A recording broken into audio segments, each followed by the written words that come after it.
evening, everyone, and welcome to this session. This session is really especially important one because it really is what drives Conexión. And this is the first year, for those of you who have been to this session before, that we will not have Jesse Trevino as our speaker. Jesse is busy down in Texas working on a book. So stay tuned because we are hoping to do a book launch for him sometime later this year. So stay tuned for that. So Carlos, do you want to pull up the slides?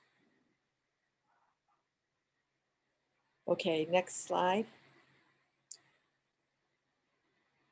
So before we get into the program, I want to acknowledge, as we all know, as a Conexión is a 501c3 nonprofit organization, and as such, we could not do this important work that we're doing if it were not for the generosity of our investors and our sponsors. And I'd like to thank Hollister Staffing and Hollister Institute, Mass Business Roundtable, who's our mission sponsor, and LaSalle University. Thank you. I just want to make a brief comment. In addition, I know that when we go to these events, I go to lots of events like all of you, and you'll see the slides and they have the sponsors up there. I want to say something about these sponsors in particular. I want to mention that these are companies, when we talk about diversity, equity, and inclusion, we're talking about being intentional about really committing to creating a more inclusive organization. And the sponsors that we have here, the investors that we have here at Conexión, are companies who have very well developed in-house programs and recognize the value of focusing on building that Latino talent pipeline. So I want to acknowledge those companies, and I also want to acknowledge the mentors, many of whom are all of whom are volunteering their time to do this, because they too recognize the value of creating new relationships, new networks of value, and investing in our future by helping to build that Latino talent pipeline. So thank you to all of our investors, both our company investors and our mentor investors. Thank you to all of you. And now I want to just say a little bit, I want to set up the session for this evening, just briefly. I want to take a few minutes. And I know that people have heard this before, demographics is destiny, que momento. And I don't want your eyes to glaze over. I really want you to all think about it tonight. And I know that's why you're here. And I decided tonight to actually share the quote with you from Drucker, Peter Drucker, who said this in 1998. It is possible and fruitful to identify major events that have already happened. Now, he wrote this in 1998, irrevocably, and that therefore have predictable effects. So it's a longer piece, and I would encourage you to read it. The citation is there. It is really an important article to read and think about why we're doing what we're doing today and why Conexión exists. So we took this to heart, that in 1998, something was happening, was irrevocable. So what are we going to do about it? It already happened. Go ahead, Carlos or Regina. Thank you. So to help us really expand on this topic and help us understand how do we now operate in a multicultural country that by 2043, no one group will be over 50%. So by 2043, we'll have 50%. There won't be a single group. That'll be the first time in the history of the nation that will be the case. So what we'd like to do tonight, and our three speakers are eminently qualified to do this, is we want to move away from seeing the Latino experience as separate from quote unquote mainstream society. In fact, mainstream society is dynamic and changing as we speak. And Latinos are very much a part of that change.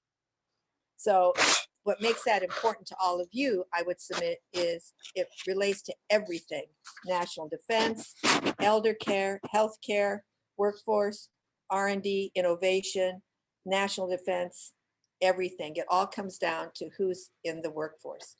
So without further ado, I'd like to introduce our esteemed panel. And it's a little bit overwhelming to try to introduce them because they're all so accomplished. And I'll start with Lucy Perez, who's our keynote this evening, and she is a senior partner in the Boston office of McKinsey. And I'm going to read just a little bit here that was in your Evite, but I'll read a little bit from the Evite. Lucy is a senior partner in McKinsey Boston office and a leader in the pharmaceutical and medical products practice, partnering with CEOs and their and their top teams to shape growth strategies, maximize value from digital data and analytics, and drive change at scale. She also leads McKinsey's Health Equity Initiative, helping identify opportunities to improve patient outcomes with a focus on vulnerable populations. Lucy is a board member of the Massachusetts Business Roundtable. She was born in Puerto Rico. Lucy is a committed sponsor of McKinsey's Hispanic Latino Network and a founder of the firm's Hispanic Latino Economic Forum, which convenes corporate leaders and policymakers on issues impacting the community. Before joining McKinsey, Lucy was a research fellow at Memorial Sloan Kettering Cancer Center and earned her PhD at Harvard University. Carlos Horta is the head of strategic growth and program development at Diversity Inc. He began his career in the public sector and politics, working for 2 members of the Florida House of Representatives and other legislative committees. Carlos's experience includes working at 4 global Fortune 500 companies in the areas of philanthropy, government affairs, communications, and external relations. Between 2006 and 2014, he served as the president and CEO of the Hispanic Association for Corporate Responsibility, better known as HISpanicLatinos. You should look them up. And I want to just mention that is where I met Carlos, and he did an amazing job of really bringing corporate America to the table and really holding them much more accountable. I think it's really worth noting the work that he did there to really bring corporate America into this conversation. And last but not least, J.D. Chesloff, who is the president and CEO of Massachusetts Business Roundtable. He's prior to being at Mass Business Roundtable, he worked on Beacon Hill for more than 25 years. It's hard to imagine. He must have been 12 when he started. And JD is also vice chair of the Board of Trustees of the Massachusetts College of Liberal Arts. And he also is on the board of Blue Cross Blue Shield. Let's see, and last but not least, let's see, and I lost the last part of his and where he went to school. So I apologize, JD. It fell off of my printed script here, so my apologies. But needless to say, JD does a great job of really bringing Mass Business Roundtable members to the table as well. And that's what makes this evening so amazing, that they understand the intersection between demographics, the economy, and business. So Lucy, I will turn it over to you to begin with your remarks. Thanks so much, Phyllis, and thank you for the invitation to be here and talk about some of the research that we have done looking at the impact that COVID has had, continues to have on the Hispanic and Latino community. I cannot begin a conversation like this without first acknowledging and thanking the incredible work of our healthcare workers and the scientists, right, that are allowing us to now be looking at the a number of options between vaccines, therapeutics, diagnostics. That is really remarkable what has been accomplished in a short period of time, and reminds us of what is possible when we work together, when we collaborate and are very clear around what's the problem that we need to solve. So in talking about COVID, right, this is first and foremost a humanitarian crisis that we have been dealing with. As I go through data that I'll be sharing, I'll just flag that a lot of things have changed and continue to change dramatically. So I will try to, point out where things, may have changed since, some of these analyses have done, but absolutely very much welcome comments, questions in the chat. We'll also save some time for Q&A in looking at this. The origin of this work, it really began, as Phyllis alluded to, McKinsey's Hispanic Latino Economic Forum, where we bring together senior leaders from across different sectors and really focusing it around how do we accelerate and expand the economic opportunity for the community in the US. And when it came to our priorities for 2020, it was very clear that we needed to understand what was happening, but not only stay at the level of knowing what were the issues, how much was the magnitude of the impact we were seeing, but very importantly, what can we do about it? And so what I would like to do today is first quickly articulate the case. Why does this matter so much beyond, the personal connections some of us like myself will have, the impact that this has on the overall US economy and well-being, right? Talk about then what has been the impact of COVID on the lives of this community, on the livelihoods of the community, and then close by talking what can be done about it, right? How do we improve it from where we are? So with that, if we can go to the next slide, and let's go to the next slide. Why do we care about this, right? And it all begins with understanding that Hispanic and Latinos are a major source of talent, entrepreneurship, and ever-increasing economic power. We all know the statistics today. This community accounts for 18% of the population in the US. By 2030, we're talking about 1 in 3 Americans entering the labor force will be Latino. By 2050, 30% of the overall population in the US will be Latino. As we take a look at some of the facts, and McKinsey, we like to deal in the facts and the research, and what does that show us, right? We look at companies that are more diverse, and those companies tend to outperform other companies, right? So like the companies that are in the top quartile for racial and ethnic diversity are 35% more likely to outperform the industry average. And this is consistent across sectors. And we've done this analysis, not just in the US, but also globally. Other factors that get us excited about this community, when we look at the entrepreneurship that's built into this community, we see the rate at which businesses owned by Hispanics and Latinos have been developed. It has been 4 times higher than any other ethnic group in the US. It's not only about the purchasing power that this community has, which a couple of years ago was estimated at $1.7 trillion. It's the fact that if we close the wealth gap that exists today between the average Latino family in the US has a wealth of $20,000, and we compare that with the average wealth of a white family being $177,000, closing that gap means an injection of $1.3 trillion to the US economy. So it is talking about how do we grow the pie and create opportunity for everyone. So let's talk about COVID and the impact and the challenges that is presenting for this community. It is something that has gotten a lot of press, right? I think we've all seen the headlines. If we look at the next slide, that have been all over the news about the disproportionate impact, right, that COVID has had on minorities, not just Latinos, also Black Americans, Asian Americans. And it begs the question of what exactly is happening and what do we do about it? So if we go to the next slide, the way I would like to structure the conversation is in these 3 parts that I mentioned. Let's start by talking about lives, right? The impact that it has had on the health of this community. Then we're going to talk about the impact on livelihoods, right? And what it means for that wealth creation journey that I was referencing. And let's end by having a conversation around what do we do about it, right? What are the opportunities that we as individuals have, that our organizations that we're a part of have? So if we go to the next slide, these are some of the really stark numbers that frankly are the call to action, right? When we take a look at the community, I mentioned earlier, Hispanics and Latino account for 18% of the population. At one point in time, 50% of the deaths in the US were Hispanic and Latinos.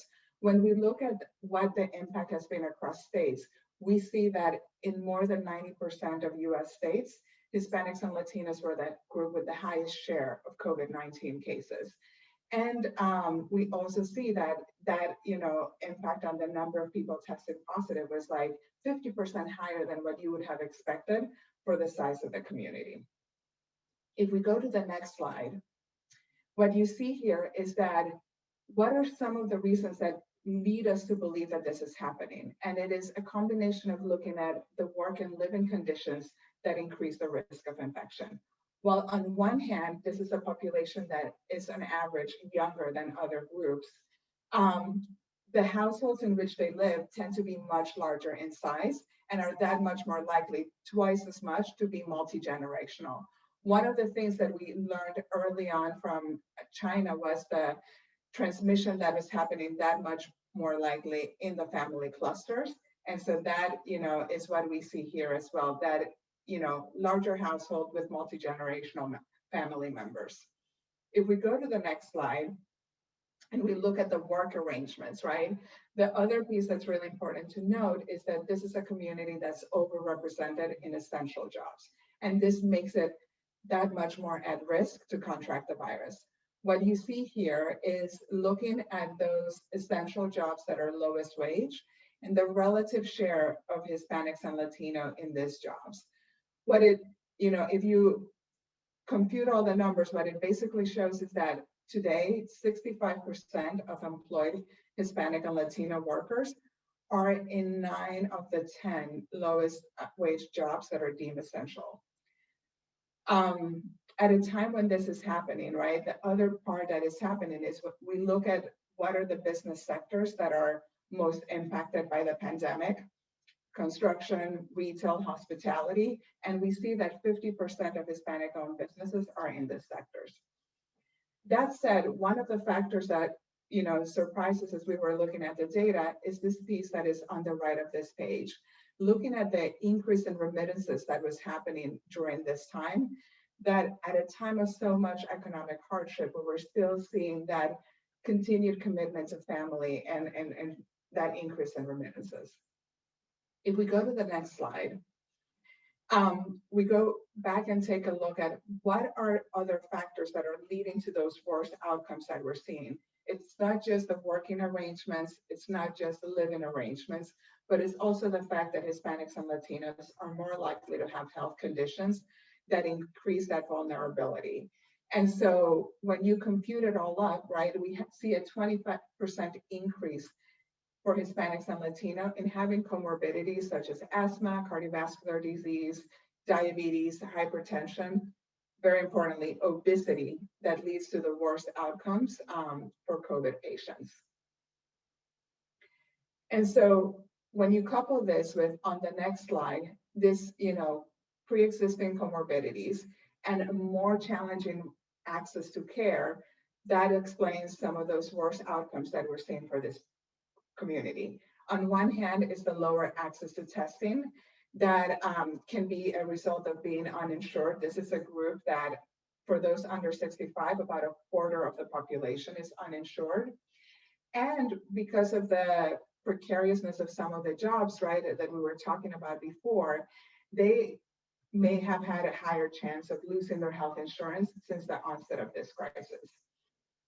So all these factors come together to really point to like the combination of underlying health conditions, the work and living environment, as well as this access to testing and care, really leading to a perfect storm, resulting in those worst outcomes, both in terms of number of cases and deaths.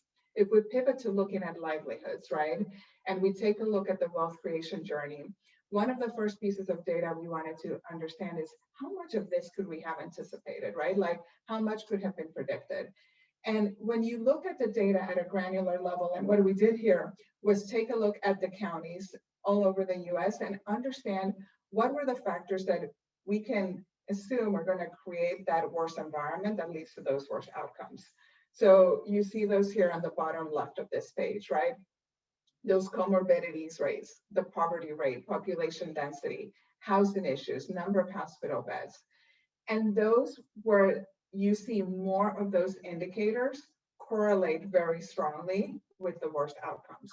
What you see is for those, Americans that live in the bottom decile, when it comes to these factors, that accounts actually for 19% of the Hispanic population in that bottom decile, where you have much less access to those enablers of a better outcome. If we go to the next slide,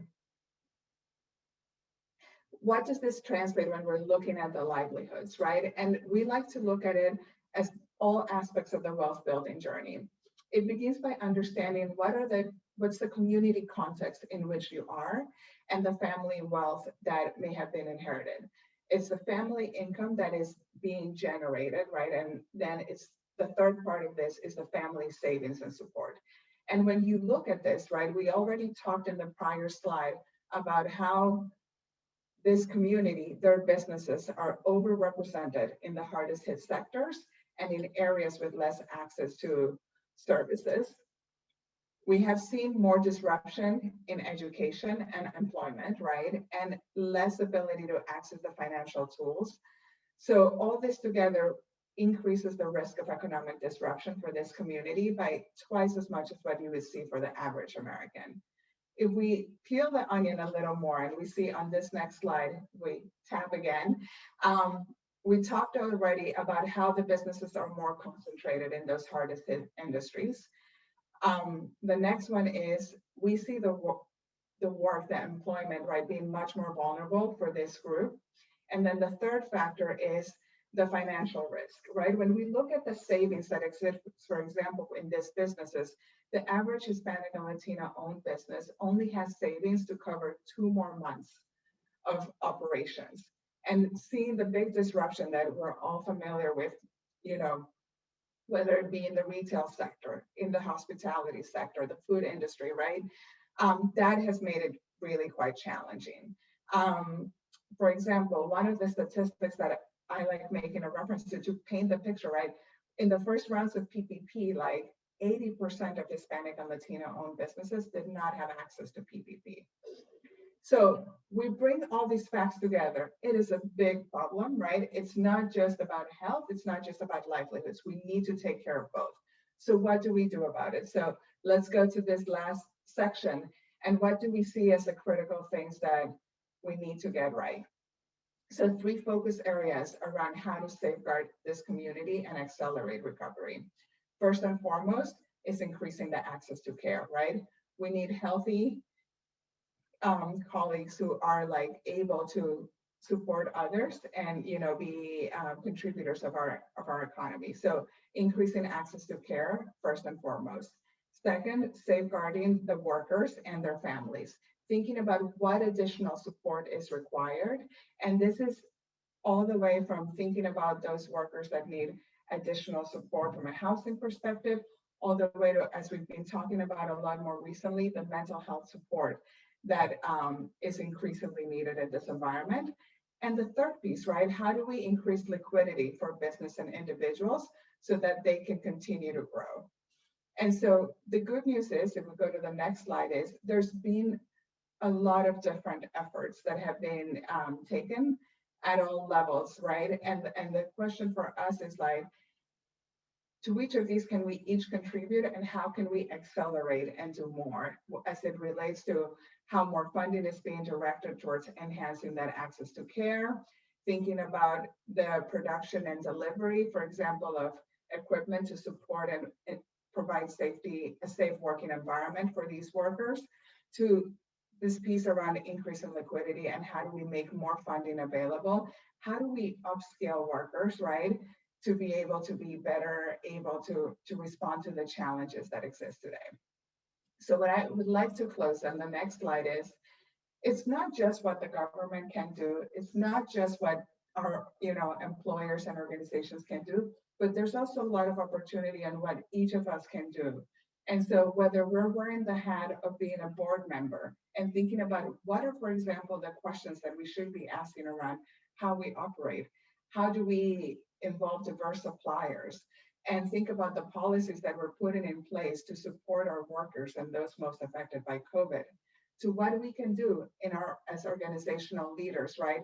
Making sure that employees have the resources that they need, that we are thinking about what's the talent that we need, and how, as we move to a more digitally powered world, are we creating and upscaling the workforce that can help us maximize the value that is being generated.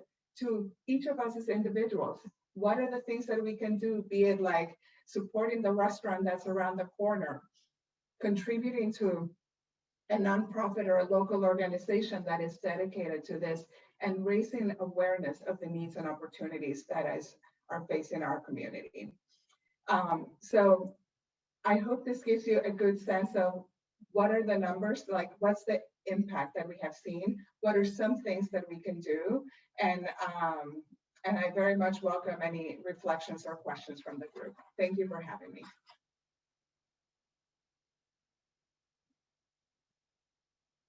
Oh, Phyllis, you're on mute.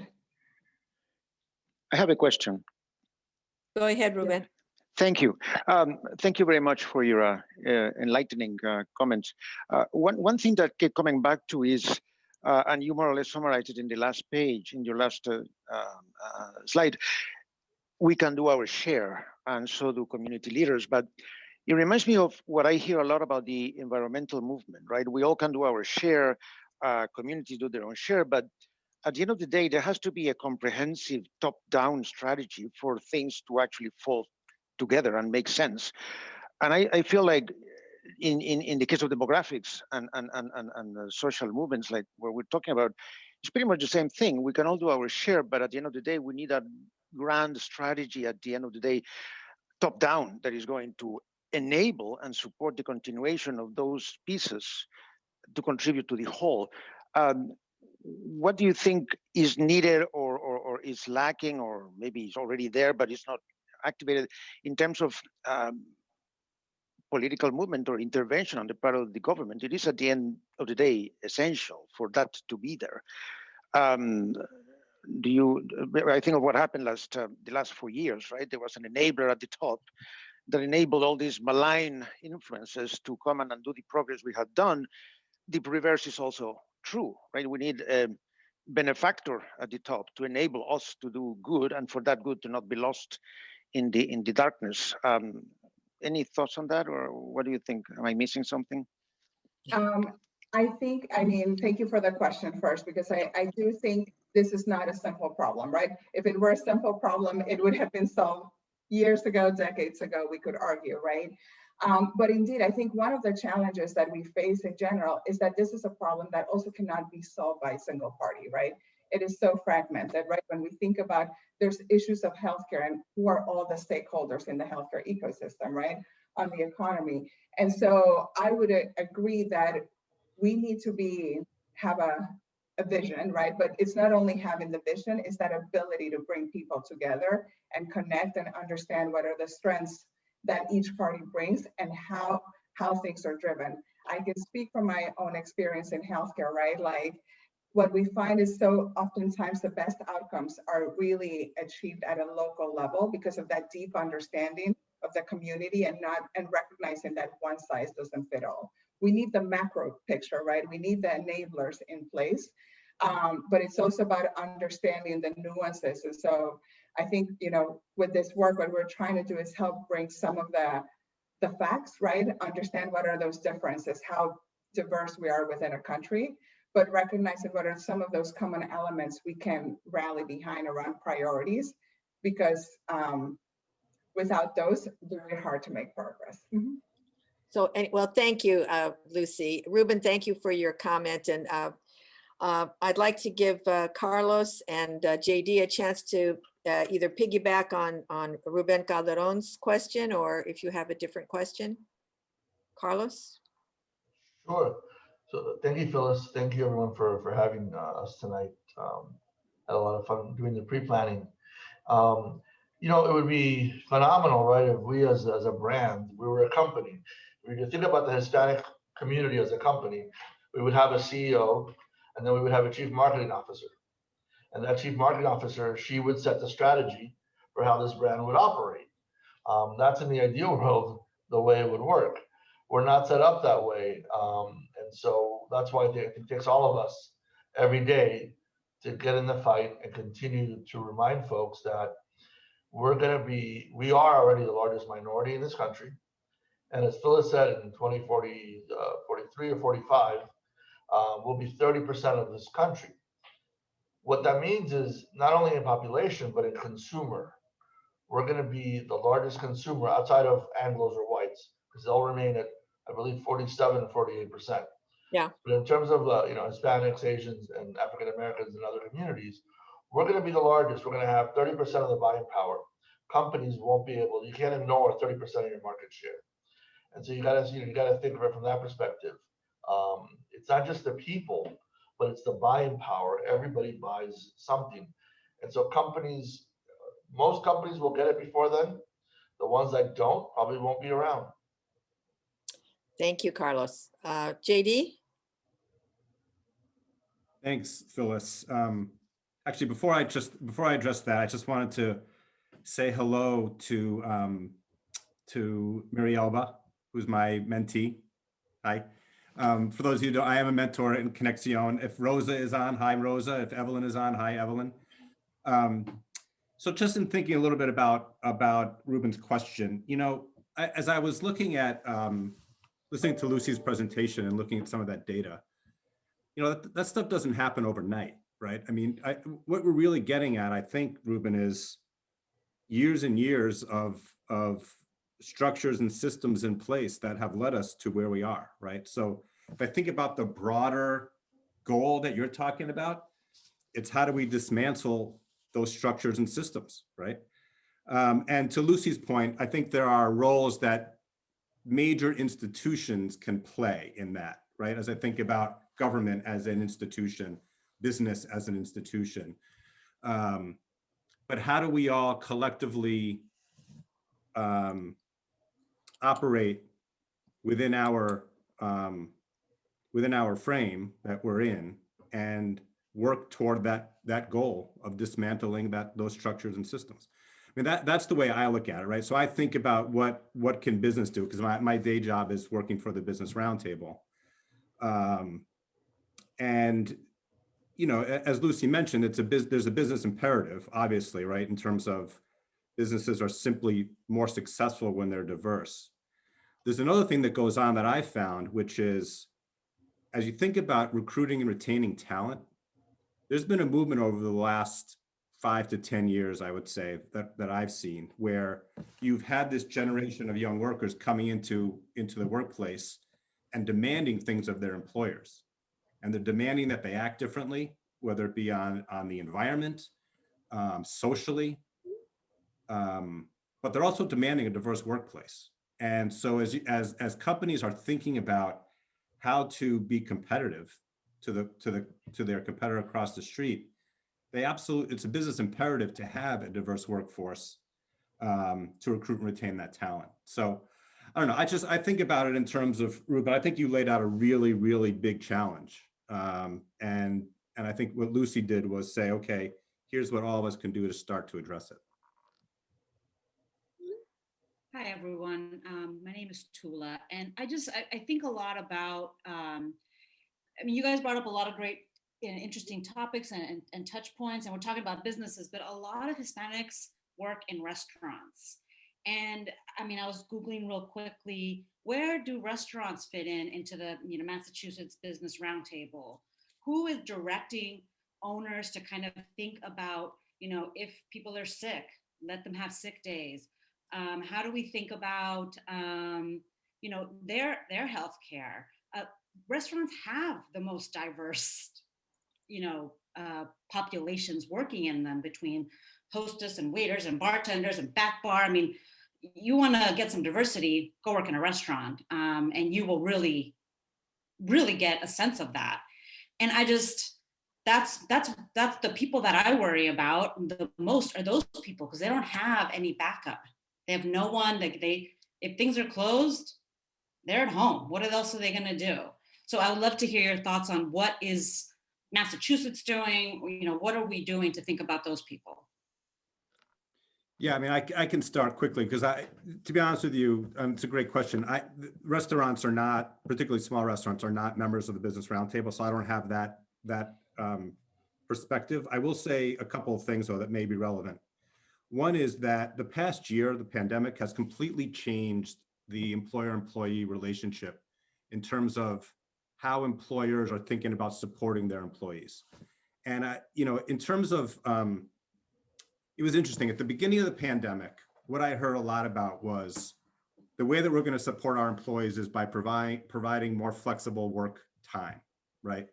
And that quickly became unsustainable for a whole lot of people, because that basically meant they were working really early and really late and caring for their families during the day, right? So that was not a sustainable model. And so now supports look different. It looks like childcare subsidies. It looks like mental health subsidies. So it's dramatically changed over the course of time. Now, having said that, that doesn't address your question, which is, you know, restaurant closed. So the employer is not actually supporting the employee anymore. Support the employees on their own to some extent. There's a lot of efforts going on right now in government, with some pushes from business community and advocacy around reemployment strategies after the recovery, right? And so career pathways, job training, ESOL programs, digital upskilling, work supports, these kind of strategies to get these folks back into the workforce. And apprenticeships. I'm sorry for interrupting. Apprenticeships. Right, apprenticeships is another great example. They're going to hear more about that from Secretary Acosta. So yes, right. So I don't know, Carlos, if you have any thoughts on that. I'm not as familiar with the restaurant industry, but in general, there are efforts going on to try to figure out how to get folks back into the workforce as we think about economic recovery. Yeah, no, absolutely. And that's where, it takes government, the private sector and the public sector, the nonprofits all come together to support those, those folks that work in the restaurants or the hospitality industry. If you worked on a cruise ship, you've been out of a job for over a year. You're done. You haven't sailed, right? The one thing I'll say about the restaurants is the owners of the larger chains, I think, and the bartenders, the beer companies, everybody that supports that industry really sort of stepped up in trying to help them and trying to keep them, involved and engaged. They've lobbied the government, right, to open up sooner. That's part of the challenge. When government says you cannot open your business, you can't open your business. But I'll take this back to the demographics are really important. But the most important thing we can do is really be part of the census. Everything that's derived in terms of consumers, marketing, all of that comes from the census. It happens once every 10 years. Okay. Political lines are redrawn because of the census. So I'm not familiar with Boston and the number of Latinos in the legislature or in Congress, but it's all based on the census. And if you're not participating in the census, our community loses out for almost 10 years. And so, we talk about demographics and numbers and all, that's all great. But it all goes back to this little thing called the census that tells you exactly how many people live in these particular places. And from there, whether it's government at the state, local, or national level, those lines get redrawn. Marketers are looking at where are the shifts, where are people moving around the country based on the census. And so I know, again, we talk about demographics, but you really got to talk about the census and the importance of our participation as Latinos in the census. Because if we don't get counted, it's not going to be, it's not good for us as society. It's not good for society to begin with when 30% of your people aren't counted. Thank you. Phyllis, can I ask a question? This is Greg. Sure, Greg Flores, thank you. How you doing? So the demographics is an interesting, discussion because I look at it as a very blunt instrument as we set up an action plan. Because frankly, when you think about diversity, I would argue that most organizations in the U.S. are very diverse. What's lacking is diverse leadership. What's lacking is diverse funding that comes from it. When McKinsey puts these kind of studies together, which are fab. Lucy, how is it presented and who is the audience and what is expected? It's mind-boggling because this has been around for over 20 years. I've lived it. And we continue to have the same conversation. Now it gets better, as seen by this diversity on this screen. We've got a lot of Latino leaders, up and comers. But it really just kind of, it's a slow move. It's a snail's move. Yeah, and if we look at it by sector, it kind of gets lost because we are diverse. We've achieved. I worked at a number of companies that said, we achieved our diversity numbers, and they did. They represented the community at large. But man, it sucked when it came to leadership. They just didn't deliver, frankly.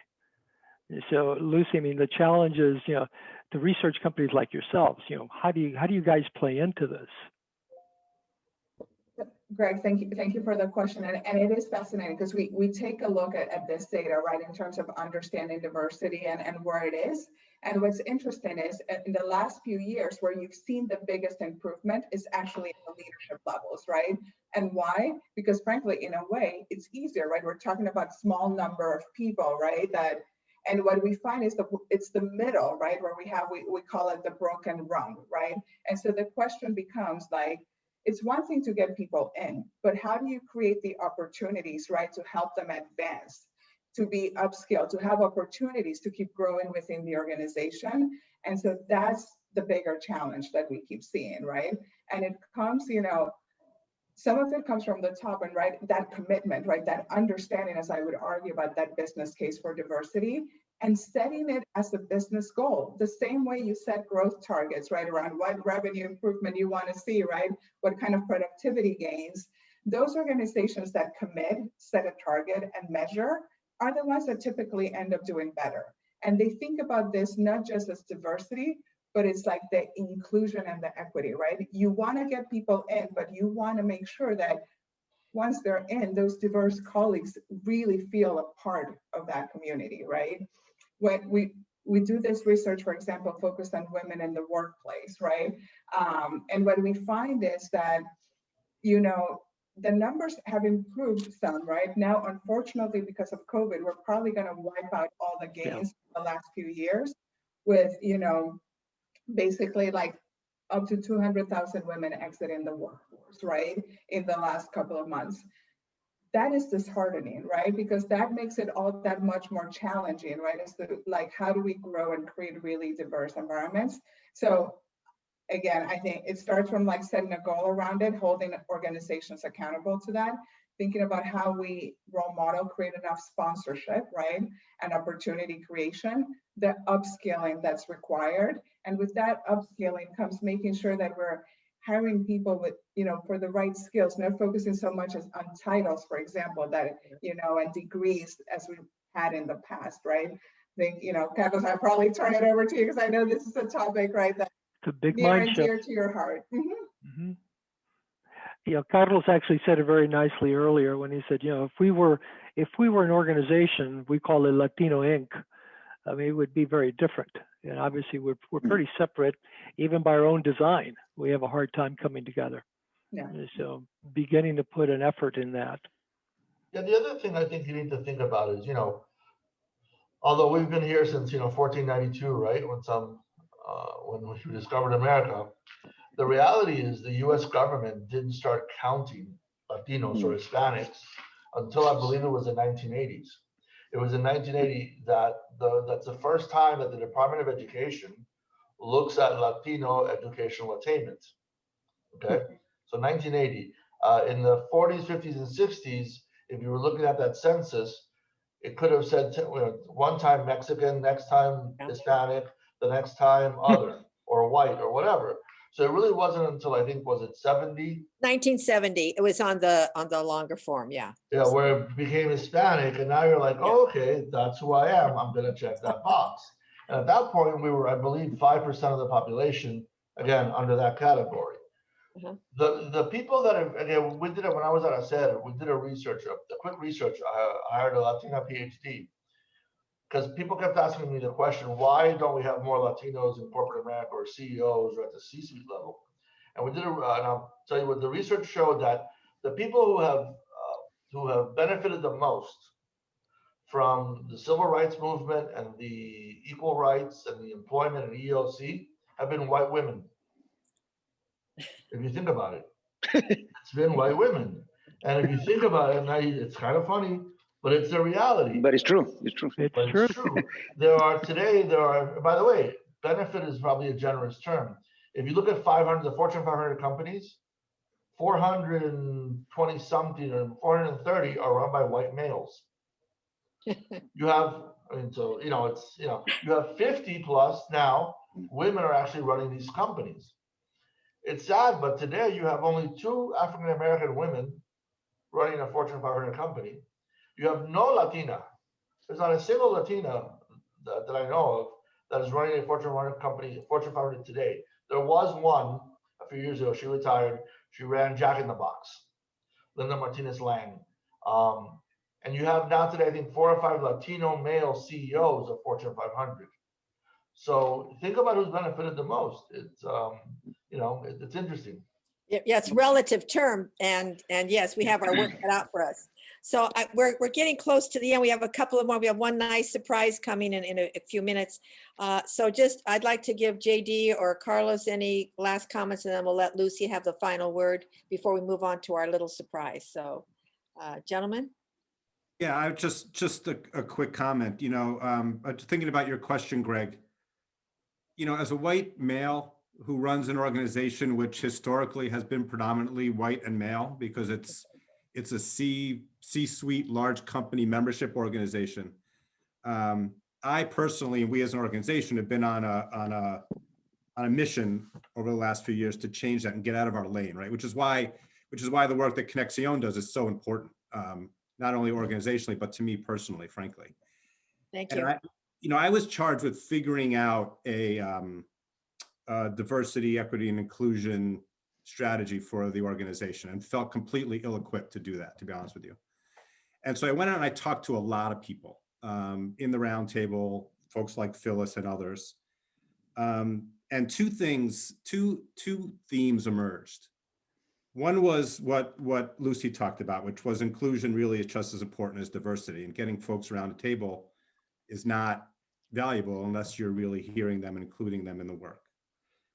But the second thing that I heard that I thought was really interesting was that you need to ask yourself why you're doing it. And you need to be clear about why. Mm-hmm. It needs to be authentic and genuine. Because if you're doing it for optics, and if you're doing it to check boxes on a spreadsheet, it's going to fail.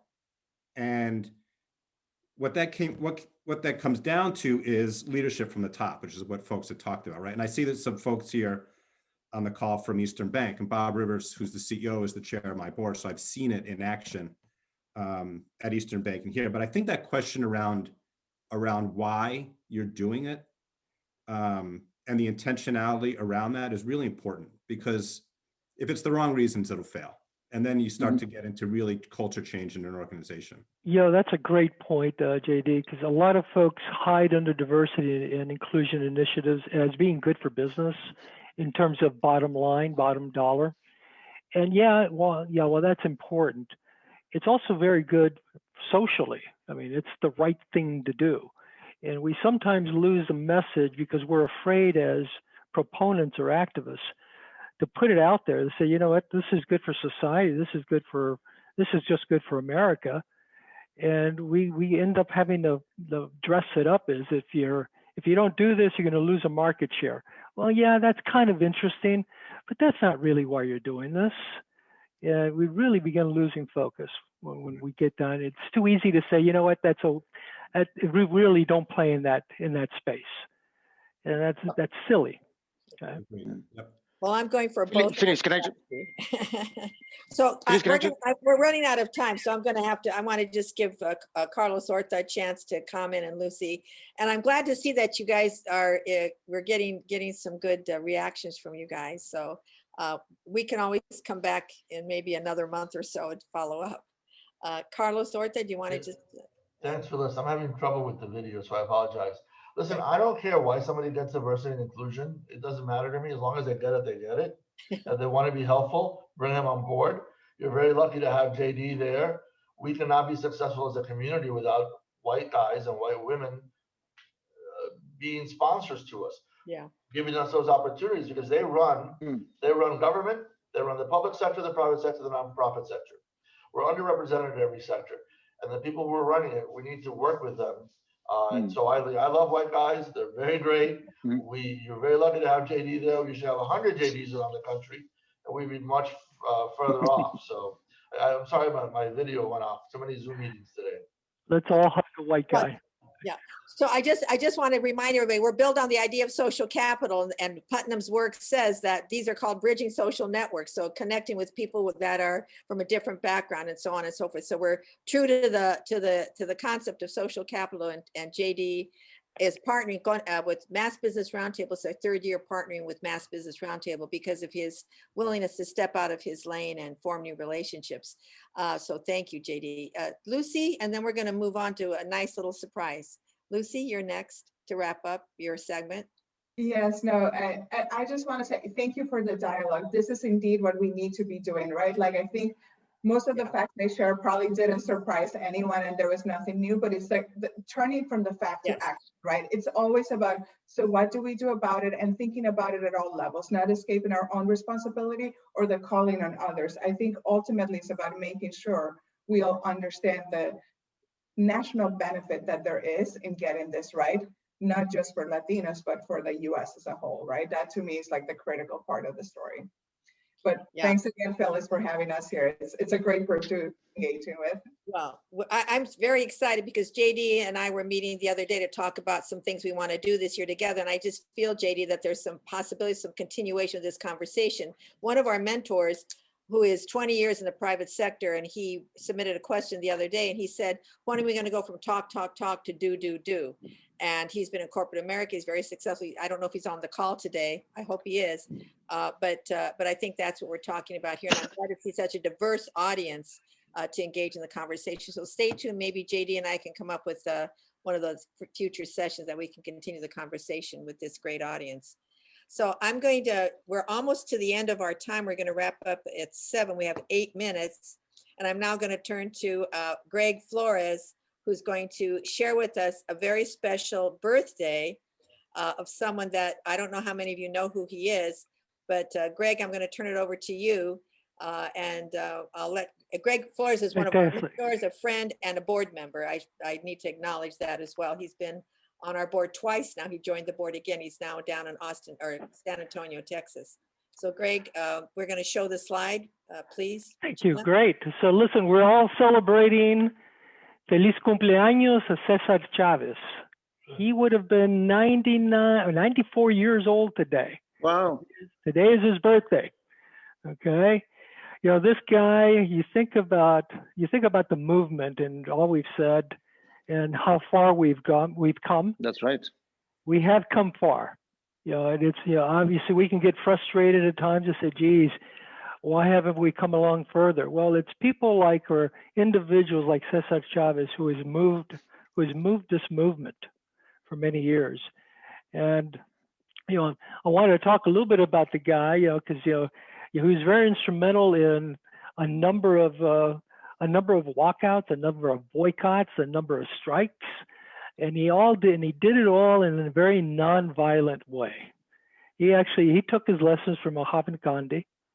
And he and actually Dr. King spent some time together and tried to unify the Latino and the black causes, and weren't able quite at that time to match what they were trying to do. CESAR CHAVEZ was really working a lot with, you know, with the farm workers at the time. Social consciousness was obviously part of his agenda, but it really wasn't quite moving at the same rate that Dr. King was moving at. And you know, there are slightly different needs. There are different needs between both of our ethnicities or races, as we talk about. Something that was said earlier about, you know, the census is very important. I always find it interesting that even the last census has us as white, as Caucasian.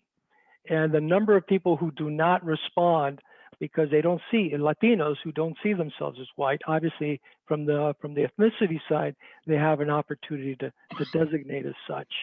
But, you know, CESAR CHAVEZ was very early on. In fact, he said along with Dolores Huerta, said, if you don't vote, nothing happens.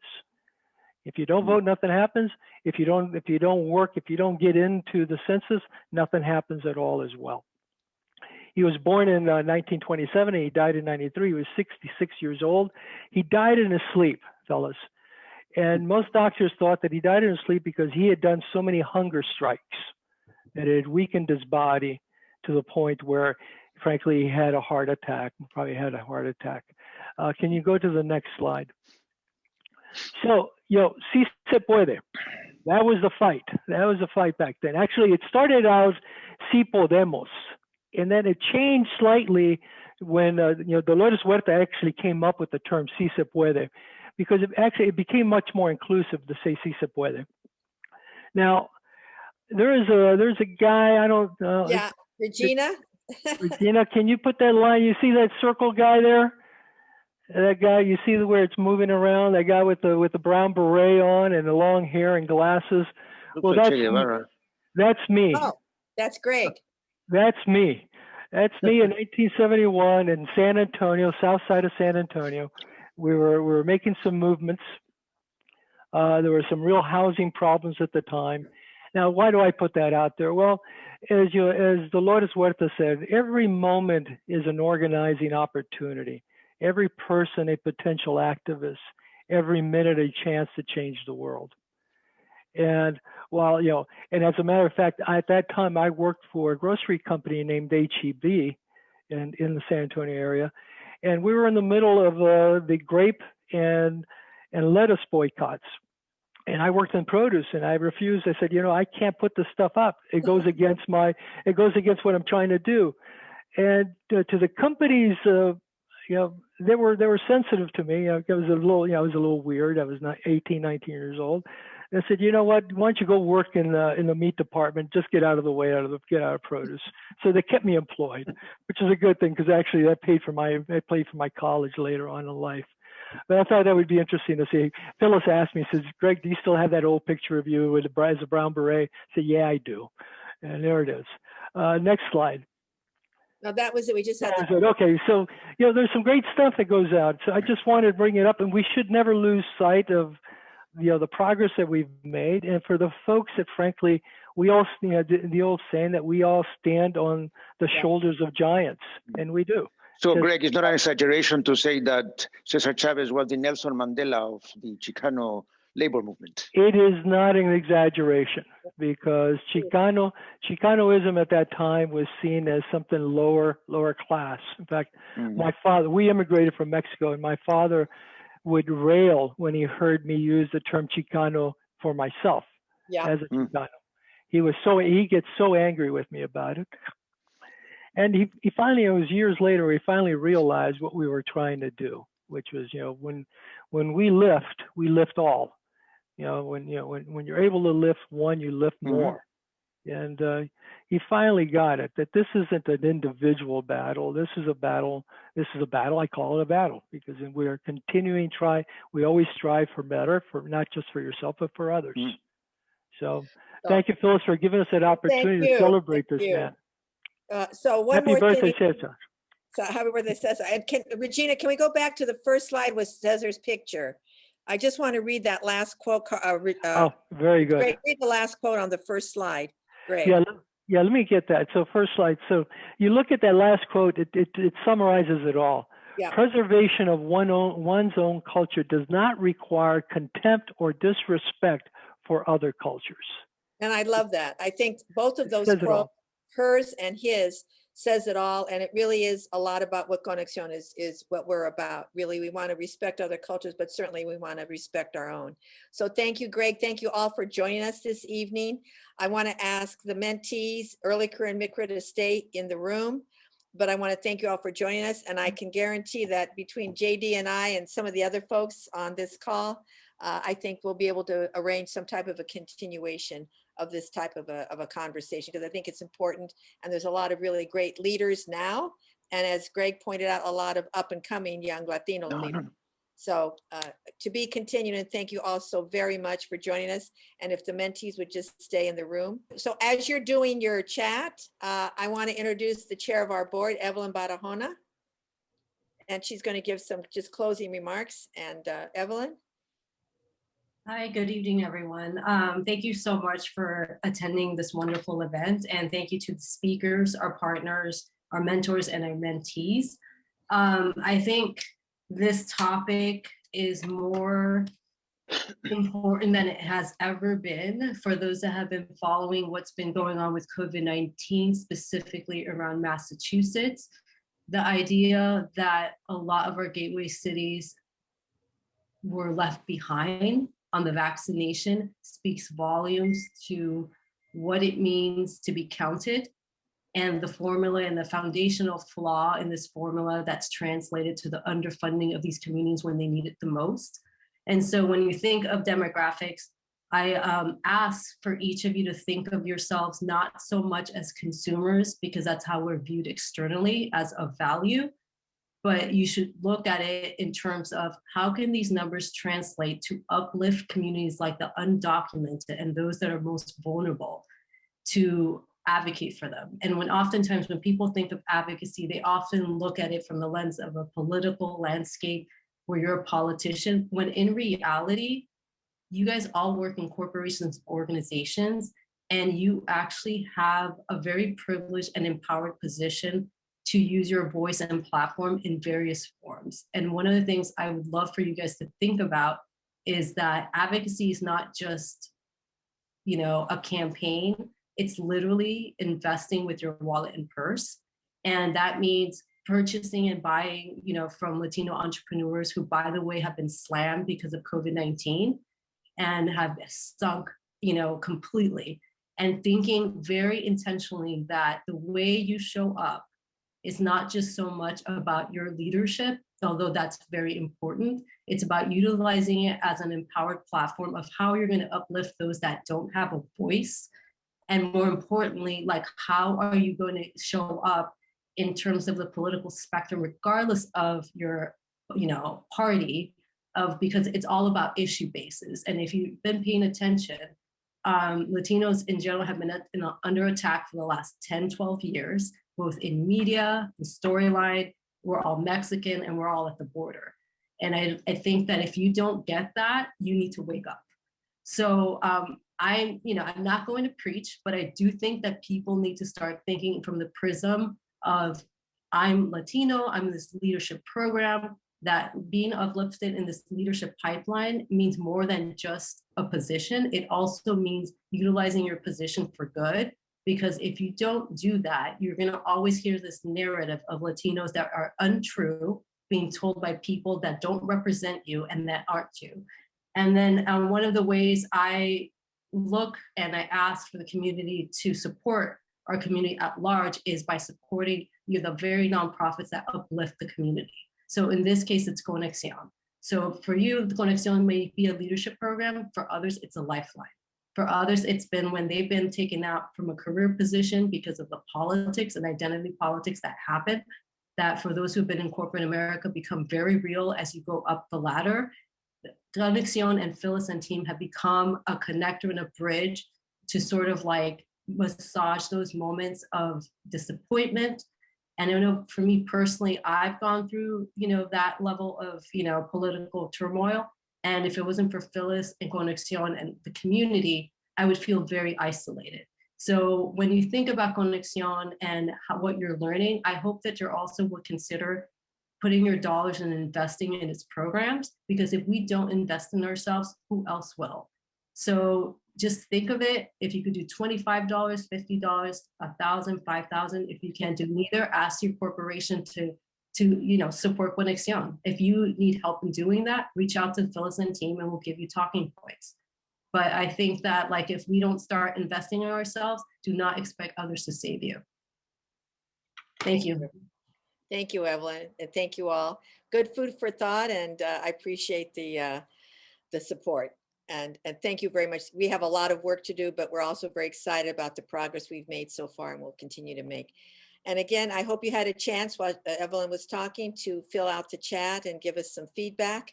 And we hope to see you at our next event. And the mentees, please stay put.